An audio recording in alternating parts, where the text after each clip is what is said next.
lagi dengan saya, Siti Khadijah, NPM 2301060003. Di sini kita akan membahas tentang uji T independen. Langsung saja ke pokok pembahasan. Yang pertama, ada materi uji T independen. Yang kedua, uji T menggunakan Excel. Kemudian yang ketiga, uji T menggunakan SPSS. Untuk yang pertama, pengertian uji T. Uji T independen adalah metode statistik yang digunakan untuk mengetahui apakah terdapat pembedaan rata-rata antara dua sampel. Kenapa disebut independen?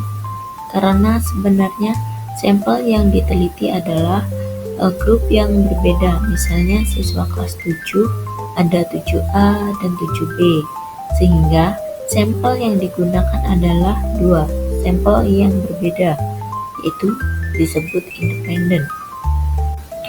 Kemudian menggunakan uji T independen umumnya digunakan untuk mengetahui perbedaan treatment terhadap sebuah subjek penelitian dari metode. Misalnya, ketika kita ingin membandingkan rata-rata skor tes antara kelompok siswa yang mengikuti program tambah dan kelompok siswa yang tidak mengikuti program tambahan.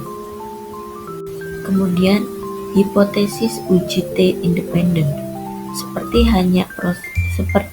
banyak prosedur statistik, uji T independen memiliki dua hipotesis, yaitu hipotesis nol dan hipotesis alternatif. Hipotesis nol mengasumsikan bahwa tidak terdapat perbedaan rata-rata sebenarnya antara dua sampel. Sebaliknya, hipotesis alternatif mengasumsikan bahwa terdapat perbedaan rata-rata antara dua sampel. Hipotesis alternatif terdapat 3 tipe, dan kita bisa memilih salah satunya sesuai dengan hipotesis penelitian yang akan kita jawab. Jika tujuannya adalah untuk mengukur perbedaan rata-rata tidak sama dengan nol, hipotesis dua sisi digunakan. Jika arah perbedaan antara rata-rata sampel dan nilai perbandingan ingin diketahui atau lebih besar atau lebih kecil dari nol, maka hipotesis satu arah dapat digunakan. Hipotesis nol tetap sama untuk setiap jenis hipotesis alternatif.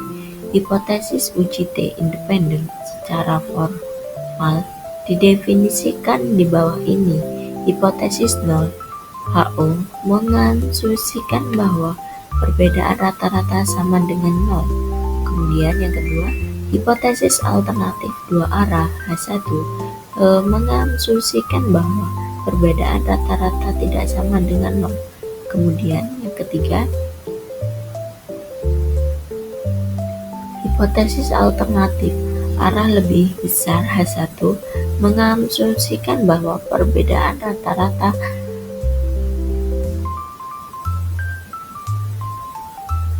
lebih besar dari nol. Kemudian yang keempat, hipotesis alternatif arah lebih kecil, H1, mengasumsikan bahwa perbedaan rata-rata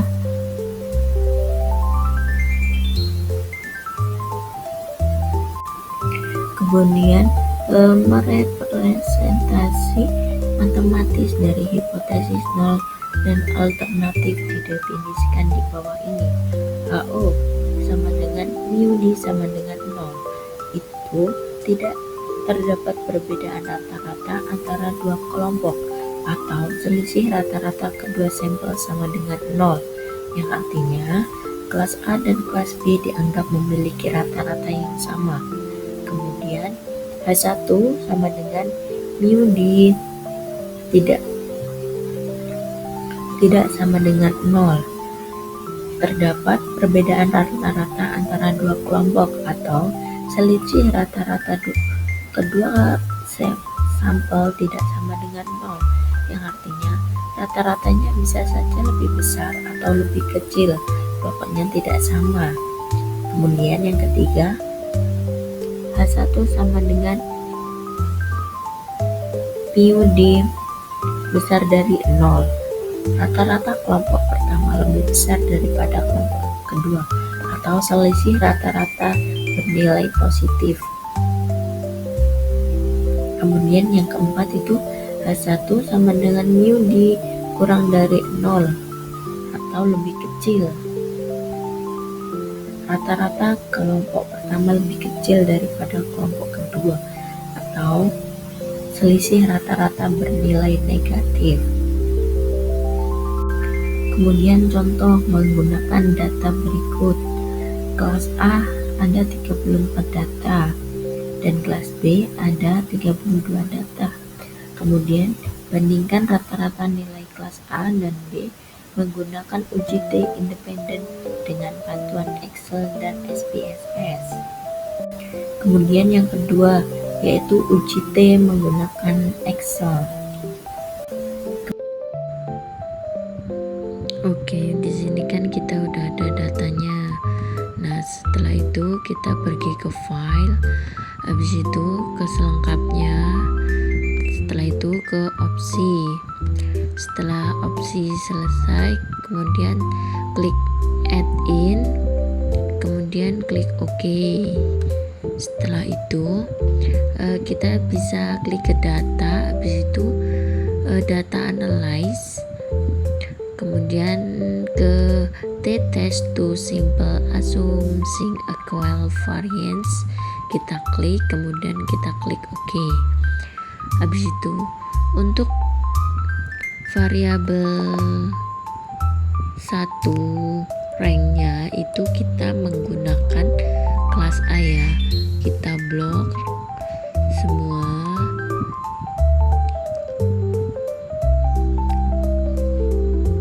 Udah, ini hasilnya, dan kita menggunakan yang variabel kedua itu menggunakan yang data kelas B.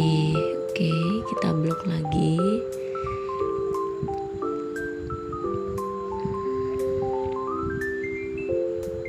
Dan jangan lupa labelsnya itu di checklist. Kemudian pilih output rank, terserah mau ditaruh di mana, klik aja satu. Setelah itu klik OK. Keluar, ini dia hasilnya. Dan kita samakan nanti dengan hasil SPSS-nya ya, sama ataukah tidak.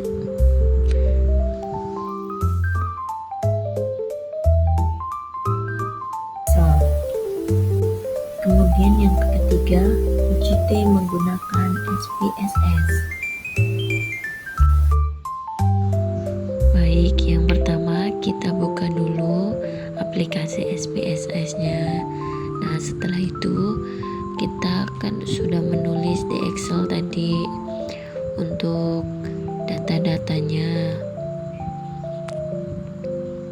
Nah, ini kita salin aja, kemudian dimasukkan ke SPSS-nya.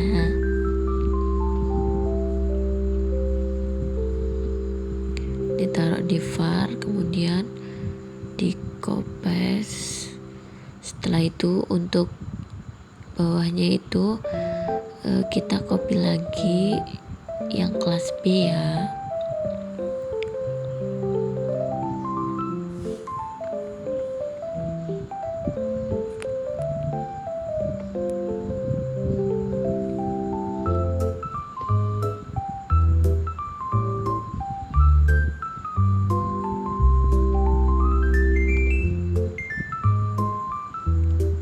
Kemudian yang A itu untuk kelompokan ya, yang satu-satu itu untuk kelas A, untuk kelompok kelas A.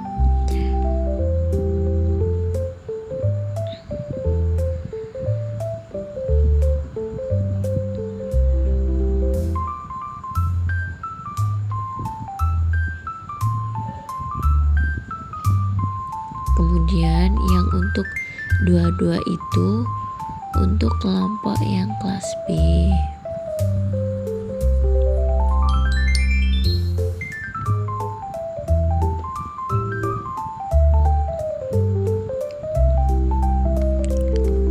Nah, setelah itu buka ke variabel view, kemudian untuk namanya kita ganti dengan hasil,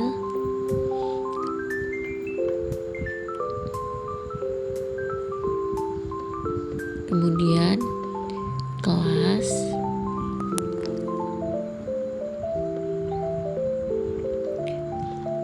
untuk desimalnya itu 0 ya. Kemudian untuk labelnya itu kelas A, kemudian yang kedua kelas B,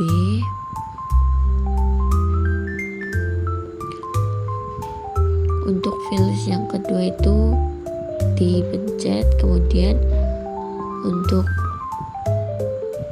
value-nya itu 1, labelnya 2, kemudian labelnya itu kelas A, kemudian diklik end. Setelah itu ulangin lagi value 2, labelnya itu kelas B, kemudian diklik OK.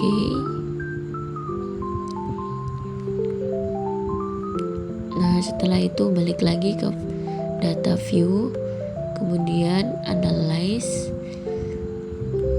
comparison means, habis itu independent sample t-test.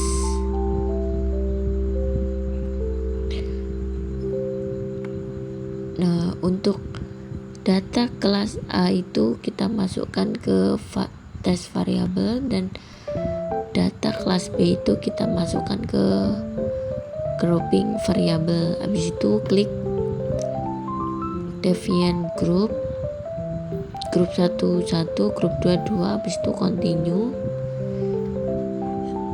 Setelah itu OK. Nah, untuk ini hasilnya itu ada grup statistik, habis itu sama independent sample test. Untuk yang main-nya itu 22,48, kemudian yang kelas B itu 31. Hasilnya sama ya, sama yang Excel tadi. Itu saja yang dapat saya sampaikan, kurang lebihnya saya mohon maaf. Saya akhiri. Wassalamualaikum warahmatullahi wabarakatuh.